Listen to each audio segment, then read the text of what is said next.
আসসালামু আলাইকুম প্রিয় দর্শক, আশা করি সবাই খুব ভালো আছেন। Welcome to recipes by mom's kitchen. আবারও নতুন একটি ভিডিওতে আপনাদের স্বাগতম জানাচ্ছি। তো আজ আমি আপনাদের সাথে শেয়ার করতে যাচ্ছি ইউনিক একটি সানার হালুয়ার রেসিপি। মাত্র 2টি উপকরণ দিয়েই এই রেসিপিটা তৈরি করা সম্ভব। ভালো লাগলে লাইক কমেন্ট করতে একদম ভুলবেন না। তো প্রথমেই আমি 2 লিটার দুধ থেকে ছানাটা তৈরি করে নিয়েছি।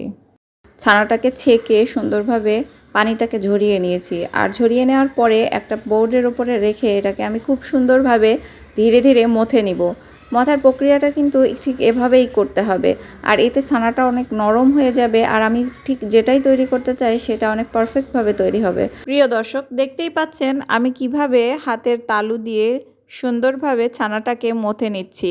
ঠিক এই প্রক্রিয়ায় ছানাটাকে মথে নিতে হবে। তো আমি এটাকে ঠিক 7 থেকে 8 মিনিট পর্যন্ত এভাবে মথে নিয়েছি। মথে নেওয়ার পরে অনেক সফট হয়ে গিয়েছে এই ছানাটা।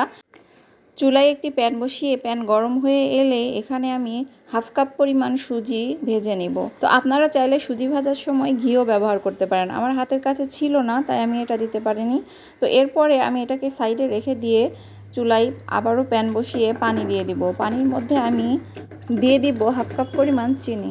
এই পানি আর চিনির মিশ্রণটা যখন ফুটতে থাকবে তখন ওই মথে রাখা ছানাটা আমি এর মধ্যে দিয়ে দিব।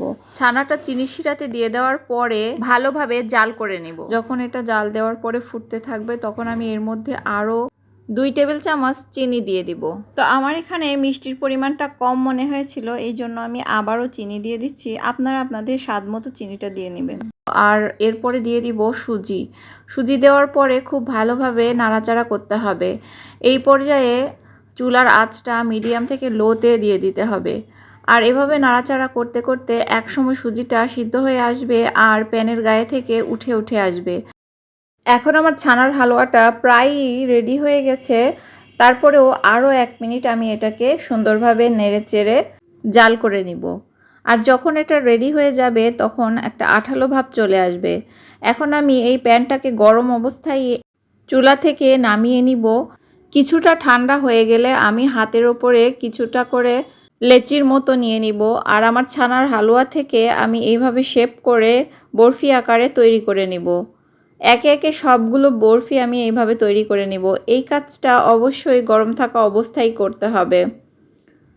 তো এখন আমার সবগুলো বরফি তৈরি করা হয়ে গেছে। এখন আমি একটি চালনির সাহায্যে এই বরফির ওপরে কিছুটা গুঁড়া দুধ ছিটিয়ে দিচ্ছি।